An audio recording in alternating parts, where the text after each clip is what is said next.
संयुक्त प्रवर समिति में कितने सदस्य होते हैं? बता चुके हैं दोस्तों, 45 सदस्य होते हैं। संयुक्त प्रवर समिति में या संयुक्त संसदीय समिति में कितने सदस्य होते हैं? 45। 30 लोकसभा के और 15 राज्यसभा के सदस्य होते हैं। एक ये तदर्थ समिति है, यानी एडहॉक कमेटी है। संयुक्त संसदीय समिति में लोकसभा एवं राज्यसभा के सदस्यों की संख्या क्रमशः कितनी होती है? तो बता चुके हैं, 30 और 15 होता है।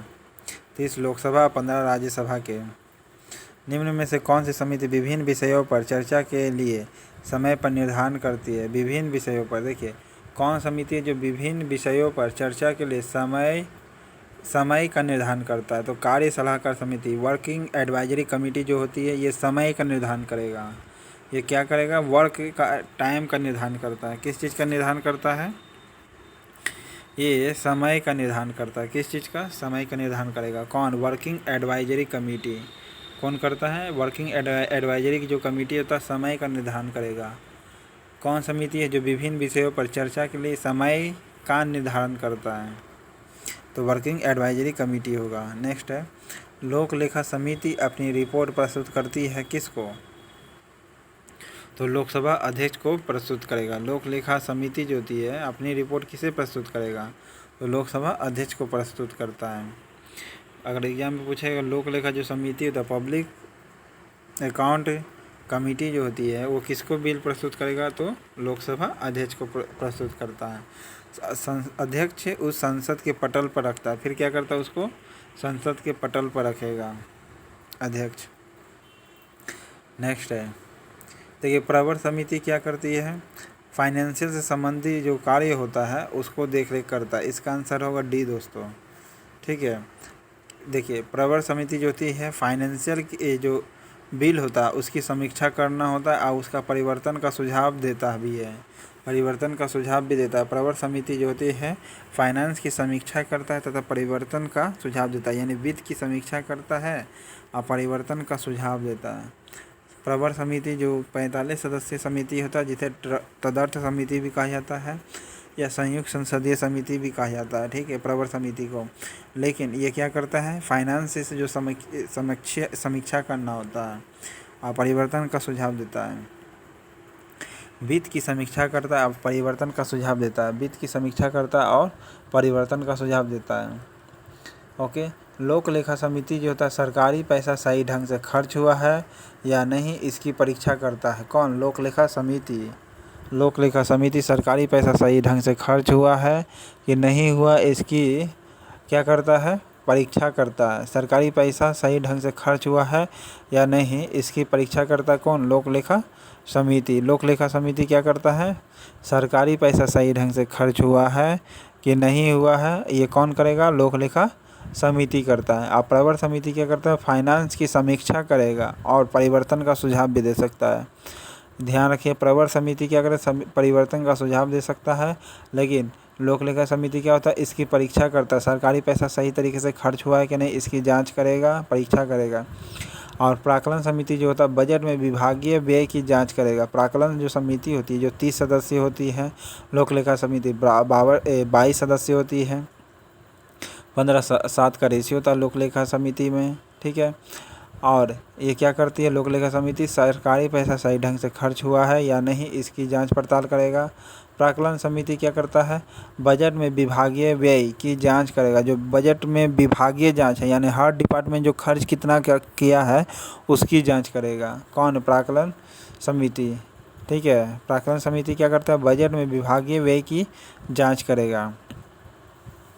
बजट में जो विभागीय खर्च किया गया है उसकी जांच किया, यानी हर डिपार्टमेंट में कितना खर्च किया गया है इसकी जांच करेगा। कौन? प्राक्कलन समिति जांच करता है। नेक्स्ट है, लोक लेखा समिति अपनी रिपोर्ट किसे सौंपती है? तो लोकसभा अध्यक्ष को सौंपेगी। ठीक है, किसे सौंपती है? लोक लेखा समिति लोकसभा के अध्यक्ष को सौंपती है। इसे संसद के पटल पर रखवाता है। कौन सा सार्वजनिक व्यय संसदीय नियंत्रण का अंग नहीं है? तो सार्वजनिक खर्च पर संसदीय नियंत्रण का अंग नहीं है, CAG नहीं है। ठीक है, CAG क्या करता है? कार्य वह है कि भारत की संचित निधि, प्रत्येक राज्य की संचित निधि, यानी हर केंद्र और राज्य दोनों का जो संचित निधि है, दोनों का या संघ शासित जो प्रदेश है उसका क्या करेगा, जहाँ विधानसभा हो, सभी व्यय संबंधी लेखाओं की परीक्षा करता है।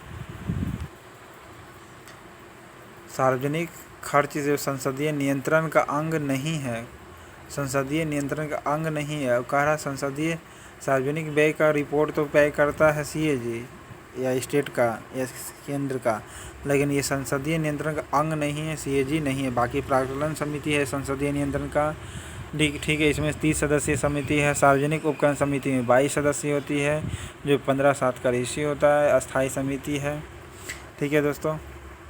लोक लेखा समिति में भी 22 सदस्य होती है। नेक्स्ट है प्राक्कलन समिति के सदस्य क्या होते हैं, केवल लोकसभा के सदस्य होते हैं। हाँ, केवल लोकसभा के सदस्य होते हैं। प्राक्कलन समिति में सिर्फ लोकसभा के सदस्य होते हैं। इसमें राज्यसभा का कोई सदस्य नहीं होता दोस्तों, सदस्य नहीं होगा किसका, राज्यसभा का। और 30 सदस्य होता है। एकल संक्रमणीय मत के द्वारा चुना जाता है। सदस्यों का जो चुनाव होता है एकल संक्रमणीय मत के द्वारा होता है।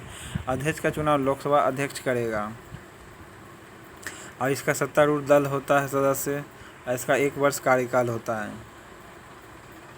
भारत के नियंत्रक एवं महालेखा परीक्षक किसके लिए मित्र, दार्शनिक एवं मार्गदर्शक के रूप में कार्य करता है, तो लोक लेखा समिति के लिए कार्य करता है या प्राक्कलन समिति के लिए कार्य करता है। लोक लेखा समिति के लिए नहीं बल्कि प्राक्कलन समिति के लिए काम करेगा, ठीक है।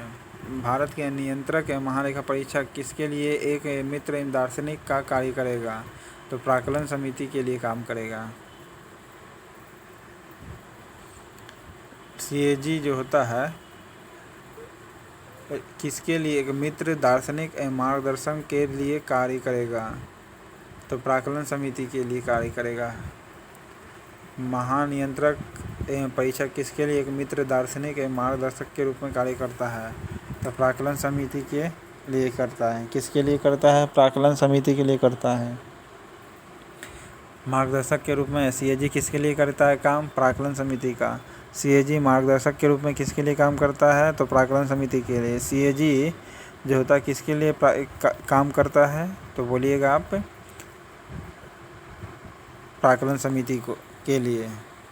जो सरकारी फिजूल खर्ची पर क्या करता है, रोक लगाने के लिए काम करता है। क्या करता है, सरकारी फिजूल खर्ची पर रोक लगाता है। इसे प्राक्कलन समिति मितव्ययिता, अस्थायी मितव्ययिता समिति भी कहा जाता है, ठीक है। नेक्स्ट है भारत में संसदीय वित्तीय समितियाँ कौन कौन है, तीनों ही है दोस्तों। लोक लेखा समिति है, प्राक्कलन समिति है, लोक उपक्रम समिति है। तीनों में क्या है, दोनों में 1 और 3 में तो 22 सदस्य होते हैं, 15/7 का रेशियो होता है। लोकसभा 15, राज्यसभा का 7, जबकि 30 में प्राक्कलन समिति होती है, ठीक है। कि इसमें केवल लोकसभा के सदस्य होते हैं, इसमें मंत्री नहीं होता है। और साथ ही साथ ये भी चीज़ है कि प्राक्कलन समिति में 30 सदस्य होता है और मार्गदर्शक का रूप कौन कार्य करता है, तो सीएजी कार्य करता है। किसके लिए, प्राक्कलन समिति के लिए, ठीक है, मार्गदर्शक का कार्य। नेक्स्ट है कि समिति की सदस्य कोई मंत्री नहीं हो सकता है, तो सभी का है दोस्तों। प्राक्कलन समिति में, लोक लेखा समिति में या सरकारी समिति, ये तीनों में ही मंत्री नहीं हो सकता। मंत्री बोल रहा है, संसद हो सकता है लेकिन मंत्री नहीं हो सकता है। लोकसभा अध्यक्ष की समिति का पदेन अध्यक्ष होता है, नियम समिति के। लोकसभा अध्यक्ष जो होता है वह किस समिति के अध्यक्ष होगा, तो नियम समिति के अध्यक्ष होता है। लोकसभा में समिति स्पीकर जो समिति का पदेन अध्यक्ष होता है, ठीक है। 15 सदस्य होते हैं। राज्यसभा समिति में राज्यसभा के अध्यक्ष समिति के पदेन अध्यक्ष होते हैं और इसमें 16 सदस्य होता है, ठीक है। लोकसभा अध्यक्ष किस समिति के पदेन अध्यक्ष होते हैं, तो नियम समिति के हैं। चैनल पसंद आया तो लाइक करें दोस्तों, सब्सक्राइब करें और शेयर करते रहे व्हाट्सएप पर।